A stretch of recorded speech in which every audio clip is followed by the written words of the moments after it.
नागपुर के एक छोटे से गांव में हर्ष रहता था। हर्ष अपने माता और पिता के साथ रहा करता था। हर्ष के पिताजी एक गरीब किसान और माँ दर्जी थीं। दोनों ही अपना अपना काम करके घर चलाने की कोशिश किया करते थे।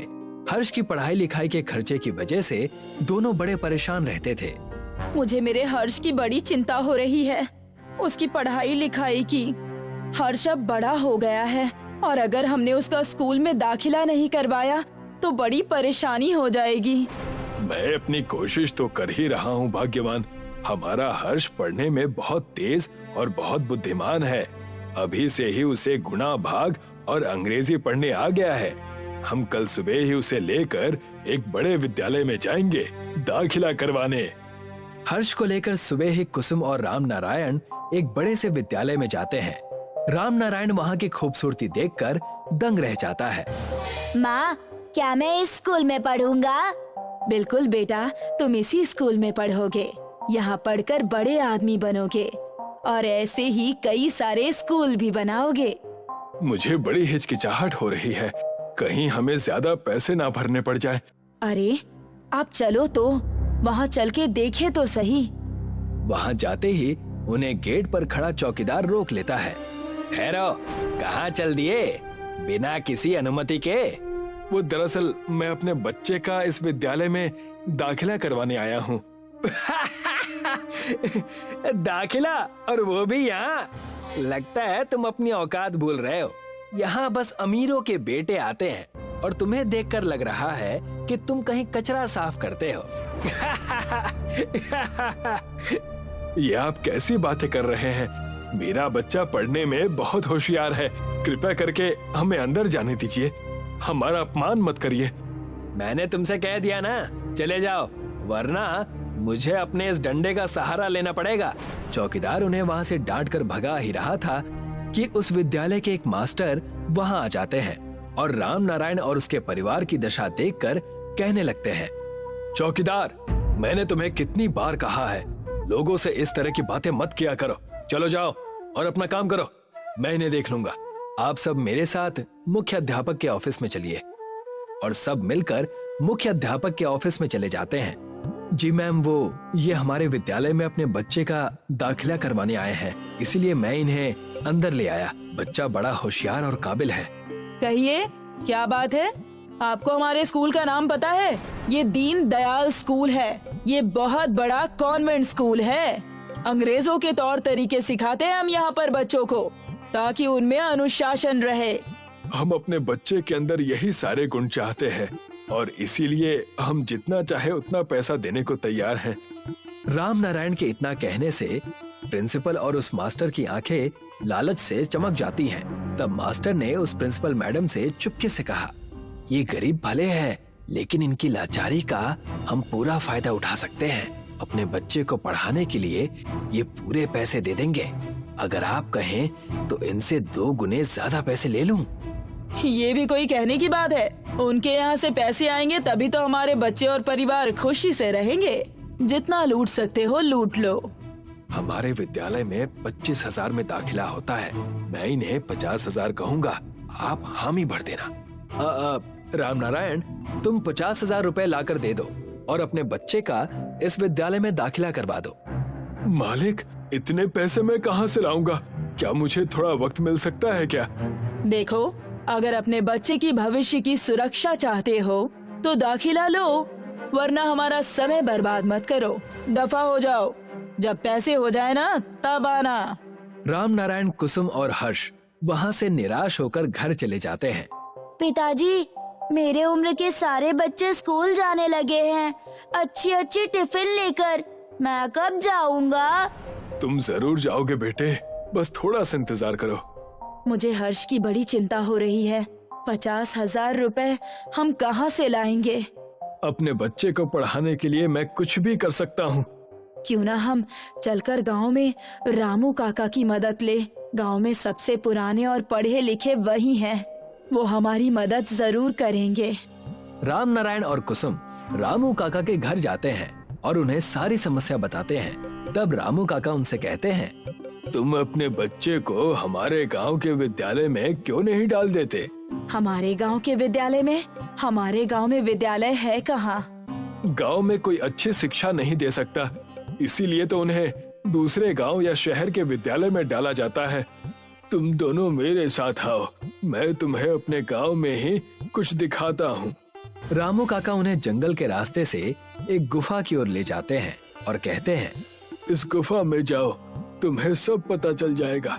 जैसे ही कुसुम और राम नारायण गुफा में जाते हैं, किसी दूसरे ही दुनिया में पहुंच जाते हैं और उनके सामने एक बड़ी सी पाठशाला नजर आती है जो पूरी सोने की होती है। उस पाठशाला में सोने की घंटी होती है, सोने का ब्लैक बोर्ड, सोने का बेंच जिस पर सारे बच्चे पढ़ाई कर रहे होते हैं। ये सारी चीजें देखकर कुसुम और राम नारायण चौंक जाते हैं और रामू काका से पूछते हैं, ये सब कैसे हो सकता है? हमारे गांव में सोने की पाठशाला कैसे हो सकती है? और ये गुप्त क्यों है? तब जाकर रामू काका उन्हें सब बताते हैं। अंग्रेजों के डर की वजह से ये स्कूल हमारे पूर्वजों ने यहाँ बनवाया था ताकि हमारी संस्कृति और विचार ना बदले। मेरे पिताजी इस विद्यालय के शिक्षक थे। एक दिन उन्हें अंग्रेजों ने पकड़ लिया। तुम 2 कौड़ी के लोग हमारे जैसे स्कूल्स खोल रहे हो, तुम्हें तो मैं छोड़ूंगा नहीं। लेकिन हमने तुम्हारा क्या बिगाड़ा है? अपने बच्चों को पढ़ाकर तुम हमसे आगे बढ़ना चाहते हो, ये मैं हरगिज नहीं होने दूंगा। तुम हमसे चाहते क्या हो? हम क्या करें? पूरे नागपुर गांव में जितना सोना है तुम हमें लाकर दो और अपनी ये गंदी सी स्कूल बंद करके यहाँ से चले जाओ। मैं इन्हें ये सोना हरगिज नहीं दूंगा। सारे सोने को लेकर उस जंगल के गुफा में छुपा दूंगा और अपनी अलग दुनिया बनाऊंगा। उस वक्त से लेकर अब तक हम नागपुर गांव वाले इस सोने की स्कूल को खुफिया तरीके से चला रहे हैं। हे भगवान, तो असली बात ये है कि आप मेरे बच्चे को भी इस सोने के स्कूल में दाखिला देंगे? कृपा करें रामू काका, मेरे बच्चे को शिक्षा की बहुत जरूरत है। मैं तुम्हारे बेटे को इस विद्यालय में तभी लूंगा जब तुम शहरी विद्यालय की पोल खोलोगे। उन लोगों ने हमारे गांव के कई सारे लोगों को ठगा है, उन्हें तुम्हें पकड़वाना होगा। हम बिल्कुल ऐसा ही करेंगे, उन्हें सजा दिलवा कर रहेंगे। इसके लिए हमें एक सबूत देना होगा। तुम उसकी चिंता मत करो, जितने पैसे उन्होंने मंगवाए हैं उतने पैसे लेकर जाओ। मैं पीछे से पुलिस को बता दूंगा, तब उन्हें रंगे हाथ हम पकड़ लेंगे। कुसुम और राम नारायण ने ऐसा ही किया। वो पैसे लेकर उस महंगे विद्यालय में चले गए और राम नारायण ने प्रिंसिपल से कहा, जी ये लीजिए आपके पैसे, पूरे 50,000 हैं। हाँ हाँ, लाओ लाओ। मुझे पहले से ही पता था कि तुम अपने बच्चे को हमारे पास ही पढ़ाओगे। अरे इतना अच्छा स्कूल जो है और कहाँ सोने की पाठशाला में पढ़ता। लाओ, मुझे पैसे दो। जैसे ही राम नारायण ने पैसे प्रिंसिपल को दिए, पैसे हाथ से लेते ही उस कमरे में पुलिस वाले घुस गए और उन्हें रंगे हाथों पकड़ लिया। तुम्हें हम हवालात में अच्छी शिक्षा देंगे। मैं और मेरे पति मेहनत करके दिन रात लोगों के घरों का काम करके अपने बच्चे को पढ़ाना चाहते थे, और तुम हो कि तुम्हें शर्म ही नहीं है। प्रिंसिपल और मास्टर दोनों रंगे हाथ पकड़े गए और इसी तरह हर्ष अपने सोने की पाठशाला में अपनी शिक्षा पूरी करने लगा। मीनाक्षी और गुंजन एक दूसरे के पड़ोसी थे। दोनों में बहुत प्यार मोहब्बत था। उनके घर के सामने से कई फेरी वाले गुजरते थे। मीनाक्षी जब भी कुछ खरीदती तो गुंजन को आवाज जरूर लगा देती। गुंजन, अरे ओ गुंजन, गोभी वाला आया है, मात्र 10 रुपए किलो गोभी बेच रहा है, तुम भी ले लो, फिर कहोगी कि बताया नहीं। इसी तरह गुंजन भी जब कुछ खरीदती तो मीनाक्षी को बुला लिया करती। एक दिन दोपहर में एक मटर बेचने वाला आया। ताजी हरी मटर ले लो, मटर वाला 30 रुपए किलो मटर। मीनाक्षी अपने घर से बाहर आकर मटर देखने लगी। ले लो बहन जी, एकदम कच्ची मटर है, कल ही खेत से तोड़ी है। ठीक है, 1 किलो तोल दो। मीनाक्षी ने हमेशा की तरह गुंजन को आवाज दी। गुंजन, ओ गुंजन, मटर वाला आया है, अच्छी मटर है, लेना है तो आ जाओ। संयोग से गुंजन उस दोपहर रजाई ओढ़कर गहरी नींद में सो रही थी। मीनाक्षी के कई बार आवाज देने पर भी जब गुंजन बाहर नहीं आई तो मीनाक्षी ने अपने लिए मटर खरीद लिए और मटर वाला चला गया। शाम को जब मीनाक्षी सब्जी बनाने के लिए मटर छीलने बैठी तो उसके होश उड़ गए। मटर में से सोने के दाने निकल रहे थे। उसी समय मीनाक्षी का पति शुभम ड्यूटी से लौटकर आया। शुभम स्वार्थी और लालची किस्म का इंसान था। सोने के मटर के दाने देखकर वह बहुत खुश हुआ। अरे वाह, हम तो माला माल हो गए। तुमने 1 किलो मटर ही क्यों खरीदी? कम से कम 10-12 किलो मटर खरीद लेती। मुझे क्या पता था कि मटर में से सोने के दाने निकलेंगे। पता होता तो ज्यादा खरीद लेती। मीनाक्षी के पति ने पूरे गांव में अपने अमीर होने का खूब दिखावा किया। जब गुंजन को पता लगा कि मीनाक्षी ने ऐसे मटर खरीदे हैं जिसमें से सोना निकला है, तो वह मीनाक्षी के घर पहुंची। क्यों मीनाक्षी, तुमने मटर अकेले अकेले खरीद लिए? मैं जब भी कुछ खरीदती हूँ तो हमेशा तुम्हें आवाज लगाती हूँ। मैंने तुम्हें आवाज दी थी, लेकिन तुम घर से बाहर ही नहीं निकली। शायद तुम सो रही थी। अच्छा हाँ, मैं परसों दोपहर थोड़ा सा सो गई थी। मुझे लगा कि तुमने जानबूझकर मुझे नहीं बुलाया। मुझे माफ करना। कि वह मटर वाला कभी दोबारा आए तो मैं भी उससे मटर खरीदूंगी। गुंजन जब घर पहुंची तो गुंजन का पति उससे बोला, अब पता लगी तुम्हें अपनी मीनाक्षी बहन की असलियत। तुम तो कहती थी कि मीनाक्षी बहुत अच्छी है। अब देखा कैसे वो सोने की मटर अकेले खरीद कर बैठ गई। हमें गलतफहमी हो गई है। मीनाक्षी ने मुझे आवाज दी थी, लेकिन उस दोपहर नींद में होने के कारण मैं मीनाक्षी की आवाज सुन ही नहीं पाई थी। मैं नहीं मानता, वो झूठ बोल रही है। उसने तुम्हें इसलिए नहीं बुलाया क्योंकि वो नहीं चाहती थी कि उसके साथ साथ हम लोग भी अमीर हो जाएं। उधर मीनाक्षी का पति शुभम काम धंधा छोड़कर घर बैठ गया था और हमेशा सोने के मटर के दानों की रखवाली करता रहता था।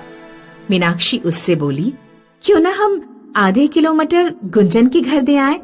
हमारे साथ उन लोगों के घर भी सुख समृद्धि आ जाएगी, तो इसमें बुरा क्या है?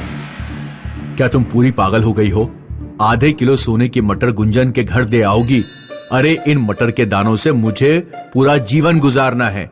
अगर आधी मटर के दाने तुमने गुंजन को दे दिए तो मुझे आधी जिंदगी काम करना पड़ेगा।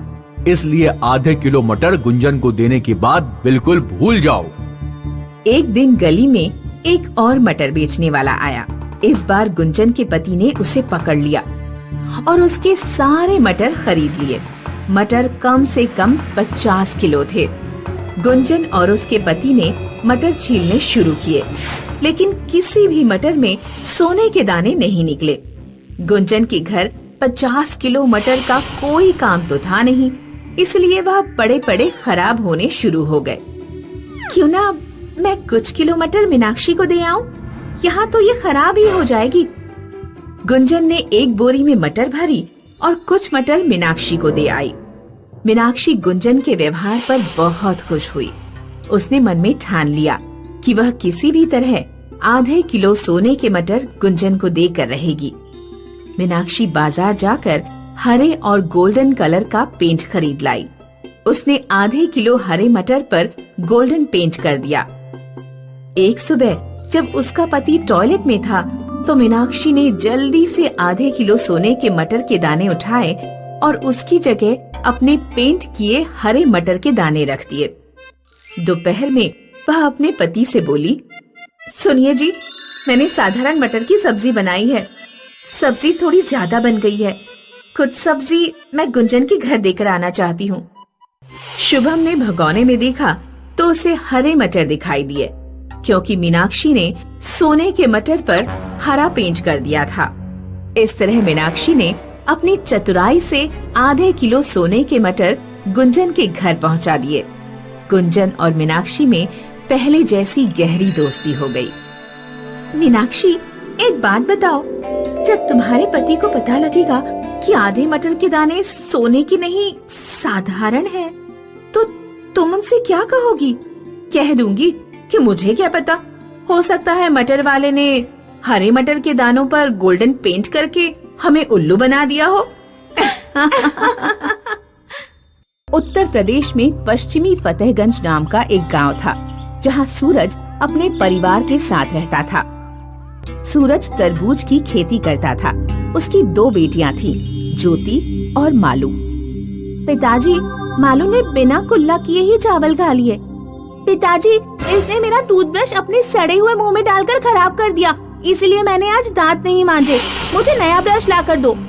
मालू बेटी, तुम अपना ब्रश अच्छे से धोकर साफ कर लो। ज्योति तुम्हारी बहन ही तो है, अगर उसने तुम्हारा ब्रश इस्तेमाल कर लिया तो कौन सी आफत आ गई। इस बार तरबूज की खेती बहुत हल्की हुई है, इसलिए बहुत सोच समझकर खर्च करना होगा। कल मैं तरबूज बेचने मंडी जाऊंगा, देखते हैं इस बार कितने पैसे मिलते हैं। मंडी गांव से दूर शहर में थी। मंडी का ठेकेदार मोतीराम एक चालाक और कंजूस इंसान था, जो किसानों का शोषण करता था। इस साल मुझे बेटी की शादी करनी है। 10-12 लाख से कम खर्चा नहीं होगा। मुझे हर हालत में इस सीजन में मोटा प्रॉफिट कमाना है। हरिया, कुछ अपना दिमाग चला और बता, मैं कैसे किसानों से कौड़ी के भाव फसल हासिल कर सकता हूँ। मैंने सोचा है कि कुछ कमजोर किसानों के पैसे रोक लिया जाए।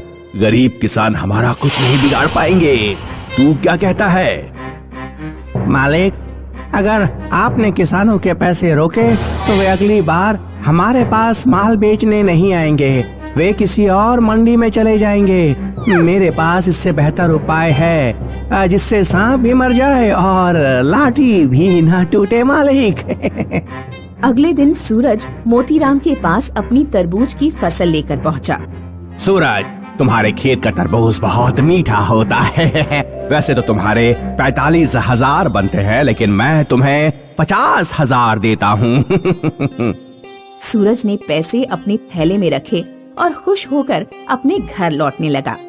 ज्योति और मालू के लिए एक एक सूट का कपड़ा खरीद लेता हूँ और 2 नए टूथब्रश भी। सूरज अपने विचारों में मग्न था। अचानक 2 मोटरसाइकिल सवार आए और सूरज का थैला छीनकर फरार हो गए। चोर चोर, कोई पकड़ो मेरा थैला, चोर चोर। दोनों चोर मोतीराम ने ही भेजे थे। इस तरह चालाकी से मोतीराम ने सूरज के तरबूज फ्री में हासिल कर लिए। सूरज रोता हुआ मोतीलाल के पास पहुंचा और उसने मोतीलाल को सारी बात बताई। तुम्हारे पैसे छिन गए तो मैं क्या करूं? मैंने तो तुम्हें पूरी रकम दी थी। सेठ जी, मेरे बच्चे भूखे मर जाएंगे, मेरी कुछ तो मदद कीजिए। 2 तरबूज उठा लो और जाओ यहाँ से। आज भर के लिए तुम्हारे परिवार का खाने का इंतजाम हो जाएगा। सूरज बेचारा हाथों में तरबूज लिए रोता हुआ घर लौटने लगा। रास्ते में एक महात्मा आ रहे थे। बेटा, बहुत प्यास लगी है, क्या तुम एक तरबूज मुझे दे सकते हो? सूरज ने एक तरबूज महात्मा को दे दिया। सूरज की आंखों में आंसू देखकर महात्मा उसकी परेशानी समझ गए। उन्होंने सूरज को आशीर्वाद दिया। आज से ठीक 1 वर्ष बाद तुम्हारी सारी परेशानियां दूर हो जाएंगी। सूरज और उसकी बेटियों के लिए वह साल बहुत कष्टकारी रहा। पैसों के अभाव में उन्होंने सिर्फ चटनी और रोटी खाकर काम चलाया। पिताजी, मुझसे और चटनी रोटी नहीं खाई जाती। बेटा, जब तक अगली फसल नहीं उग जाती हमें धैर्य रखना होगा। आखिरकार किसी तरह 1 वर्ष बीत गया और सूरज के खेत में नई फसल आ गई। ज्योति ने एक दिन एक तरबूज काट कर देखा तो वह चिल्ला पड़ी, पिताजी, मालू, यहाँ आओ। क्या हुआ? क्यों चुड़ैल की तरह चिल्ला रही हो? तरबूज में सोने का बॉल है। सूरज और उसकी बेटियों ने खेत के बाकी तरबूज काट कर देखे। उन सभी में सोने की बॉल निकली। ये सब उन महात्मा के आशीर्वाद से ही हो रहा है। सूरज तरबूज में निकले सोने की वजह से बहुत अमीर हो गया। हरिया ने ये सारी बात मोतीराम को बताई। मालिक, सूरज अब आपसे ज्यादा अमीर हो गया है। उसके खेत में लगे तरबूजों में सोना निकल रहा है। गांव के लोग बताते हैं कि किसी महात्मा के आशीर्वाद से ये सब हुआ। चिंता मत करो, अगले साल जब उसके तरबूज आएंगे तो उसके तरबूज काटने से पहले ही हम तरबूजों से सोना निकाल लेंगे। अगले सीजन में जब सूरज के खेत में तरबूज उगे तो एक रात मोतीलाल अपने नौकर के साथ कच्चे तरबूज ही काटने पहुंच गया। उसने अपनी नौकर के साथ मिलकर तरबूजों का सोना निकाल लिया और अपनी पीठ पर लाद लिया। हम अभी घर नहीं जाएंगे क्योंकि सूरज पुलिस को खबर कर देगा तो हमारे घर सोना पकड़ा जाएगा। नदी पार मेरी मौसी का घर है, वहीं चलते हैं। लेकिन मालिक, इतना बोझ लेकर नदी कैसे पार करेंगे? अरे उस नदी में बहुत कम पानी है, इतना क्यों डरता है? मोतीराम और हरिया अपनी पीठ पर भारी भरकम सोने का वजन लादकर नदी पार करने लगे। संयोग से उसी समय नदी के डैम से पानी छोड़ दिया गया। नदी में पानी का स्तर बहुत बढ़ गया। पीठ पर ज्यादा वजन होने के कारण मोतीलाल और उसका नौकर नदी में डूबकर मर गए। किसी ने ठीक कहा है, न्याय के हाथ लंबे होते हैं। अशोक एक बनकाम मजदूर था जो शहर में मजदूरी करके अपने परिवार का पेट पालता था। उसको रोज की मजदूरी से 300 रुपए मिला करते थे। अशोक एक किराए के घर में रहता था अपने पूरे परिवार के साथ। उसके परिवार में उसकी पत्नी अनुराधा और उसके 3 बच्चे थे, भुवन, जीवन और नंदिनी। ये लो अनुराधा, आज की दिहाड़ी। हाँ, कल मैंने किराएदार को 3000 किराया दे दिया। अच्छा किया। हाँ, काश आपका वेतन बढ़ जाए। इतने कम वेतन में हम पैसे कैसे बचत कर सकते हैं? भगवान करे ऐसा जल्दी हो, पर अब जो भी है वो है। कम से कम मैं खुश हूँ कि हमारे खाने के लाले नहीं है। बच्चे स्कूल जा रहे हैं और हम भर पेट खाना खा रहे हैं। भगवान को लाख लाख धन्यवाद। हाँ बिल्कुल, भगवान जी की हम पर बहुत कृपा है। अशोक और अनुराधा भले ही गरीब थे, पर उन्हें अपनी परिस्थिति से कोई बैर नहीं था। वो खुश थे और संतुष्ट थे। अनुराधा अक्सर गरीबों की मदद किया करती थी। एक दिन की बात है, अनुराधा बाजार में सब्जियां खरीद रही थी। तभी उसने देखा कि एक बूढ़ी औरत रास्ते पर भीख मांग रही है। बहुत भूख लगी है बेटा, कई दिनों से कुछ नहीं खाया। आसपास के लोग बूढ़ी औरत को देख रहे थे, पर कोई भी उसे पैसे नहीं दे रहा था। अम्मा, आपको बहुत भूख लगी होगी ना? आइए मेरे साथ। अनुराधा उस औरत को बगल के एक छोटे से ढाबे पर ले गई। भैया, अम्मा को पेट भर के खाना खिला दो, ये लो पैसे। अनुराधा ने ढाबे वाले को पैसे दे दिए और ढाबे वाले ने अम्मा को खाना खिला दिया। कई दिनों से भूखी अम्मा हड़बड़ी में खाना खाने लगी। अनुराधा वहीं पास बैठी थी। जब अम्मा ने पूरा खाना खा लिया, और कुछ चाहिए अम्मा? नहीं बेटा, पेट भर गया। भगवान तुम्हारा भला करे, तुम जुग जुग जियो, हमेशा खुश रहो। अनुराधा ने अम्मा के हाथ में कुछ और पैसे दिए। ये रखिए, आपको जब वापस भूख लगेगी कुछ खा लीजिएगा। शुक्रिया, तू बहुत अच्छी है बेटा, तेरे साथ कभी बुरा नहीं होगा। जब तुझे मदद की जरूरत होगी तुझे मदद हमेशा मिलेगी। अनुराधा वहाँ से मुस्कुराकर चली गई। अनुराधा की तरह अशोक भी बहुत अच्छा था। वो भी लोगों की मदद कर दिया करता था। चाचा, मैं आपकी मदद कर देता हूँ, पर बेटा ये बहुत भारी है। मजदूर के लिए ये कौन सा भारी होगा? चलिए। अशोक ने उस बूढ़े आदमी का सामान उसके घर तक पहुँचाया। शुक्रिया बेटा, तेरी बहुत मेहरबानी है। भगवान तेरा हमेशा अच्छा करे। अब मैं चलता हूँ चाचा। अनुराधा और अशोक भले ही गरीब थे, पर वो किसी की भी मदद के लिए हमेशा तैयार रहते थे। अनुराधा और अशोक के अच्छे कर्मों की कोई गिनती नहीं थी। उन्हें जब मौका मिलता वो किसी न किसी की मदद किया करते ही थे। कुछ महीने बीत गए। एक दिन अशोक एक बिल्डिंग का बनकाम कर रहा था। वो काफी ऊंचाई पर चढ़ा था और बदनसीबी से उसके पैरों के नीचे का बम्बू टूट गया और अशोक इतनी ऊंचाई से नीचे गिरा कि वो जख्मी था। जब उसे हॉस्पिटल ले जाया गया तो डॉक्टर ने उसकी पट्टी कर दी। भगवान का शुक्र है कि कोई गहरी चोट नहीं आई है। घुटने की एक हड्डी टूट गई है, जिसे जुड़ने में 2 से 3 महीने लग सकते हैं, पर तब तक इन्हें बिल्कुल भी काम नहीं करना होगा। 2-3 महीने? 2-3 महीने आराम करने की बात सुनकर दोनों सहम गए। अशोक तो एक दिहाड़ी वाला मजदूर था। उसे तो रोज काम के ही पैसे मिलते थे। 2-3 महीने अगर उसे घर पर बैठना पड़े तो उसका घर कैसे चलेगा? अब हम क्या कर सकते हैं? आप फिक्र मत कीजिए, मैं कुछ न कुछ काम ढूंढ लूंगी जिससे हमारा गुजर बसर तो हो ही जाएगा। और कोई रास्ता भी नहीं है। सोचा नहीं था भगवान ये दिन भी दिखाएगा। अशोक और अनुराधा के बचाए हुए पैसे इलाज में खर्च हो गए। अब उनके पास बहुत ही कम पैसे बचे। कुल मिलाकर अब 300 रुपए ही बचे हैं। इसमें तो बस 2-3 दिन का राशन ही आएगा। अब मुझे जल्दी काम मिल जाना चाहिए। कितने दिनों से मैं काम ढूंढ रही हूँ। भगवान करे मुझे जल्दी काम मिल जाए ताकि हम पर भूखे मरने की नौबत ना आए। हाँ, भगवान से यही प्रार्थना है। खैर, मैं इन पैसों से जो बन पड़ेगा ले आती हूँ। हाँ। अशोक और अनुराधा दोनों परेशान थे। उनकी आर्थिक स्थिति बिकट थी। वो 300 रुपए लेकर अनुराधा बाजार गई। वहाँ उसने चावल, दाल और कुछ सब्जियाँ ले ली। अब अनुराधा के पास बस 10 रुपए बचे थे। वो घर लौट रही थी कि उसका ध्यान उसी बूढ़ी औरत पर गया। बहुत भूख लगी है बेटा, कई दिनों से कुछ नहीं खाया, कुछ खाने को हो तो दे दो। बेचारी, लेकिन आज इसे पेट भर के खाना खिलाने के लिए मेरे पास पैसे भी नहीं हैं, बस 10 रुपए हैं। इसमें क्या आएगा? अनुराधा ने यहाँ वहाँ देखा तो एक पकौड़े की दुकान थी। मुझे 10 रुपए के पकौड़े दे दीजिए।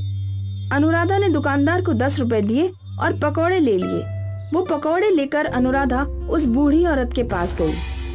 अम्मा, आज मैं तुम्हें पेट भर तो नहीं खिला सकती, पर ये खा लो। उस बूढ़ी औरत ने पकौड़ों के कागज को हाथ लगाया और बोली, आज ये पकौड़े तू अपने घर ले जा बेटी, समझ ले मैंने खा लिए, आज इस पर तेरा हक है। अम्मा, पर आपको भूख लगी है ना? वो बूढ़ी औरत मुस्कुराई और देखते ही देखते अनुराधा की आंखों के सामने से ओझल हो गई। अनुराधा हड़बड़ा गई। वो बूढ़ी औरत को यहाँ वहाँ ढूंढ रही थी, पर वो उसे कहीं नहीं मिली। फिर अनुराधा घर लौटी, अपने पति अशोक को ये सारी बातें बताई। ऐसे कैसे कोई गायब हो सकता है? पता नहीं, मैं भी हैरान थी। अच्छा, वो पकौड़े दिखाओ। अशोक ने पकौड़े का कागज खोला और दंग रह गया। कागज के अंदर सोने के पकौड़े रखे थे। सोना? इतना सारा सोना? ये सच है क्या? हाँ, पर कैसे? शायद उस बूढ़ी औरत की वजह से। उस रोज उन्होंने मुझे आशीर्वाद दिया था। शुक्रिया, तू बहुत अच्छी है बेटी, तेरे साथ कभी बुरा नहीं होगा। जब तुझे मदद की जरूरत होगी तुझे मदद हमेशा मिलेगी। हाँ, तुम्हारी अच्छाई की वजह से हमें आज अपनी जरूरत के समय मदद मिली है अनुराधा। भगवान का लाख लाख शुक्रिया। इस दिन के बाद अशोक और अनुराधा की जिंदगी बदल गई। अशोक का इलाज हो गया और अब वो बनकाम मजदूर नहीं रहा। अनुराधा और अशोक ने खुद का घर खरीद लिया और एक दुकान भी। अब दोनों साथ काम करते थे। सोने के पकौड़ों ने अशोक और अनुराधा की जिंदगी ही बदल दी।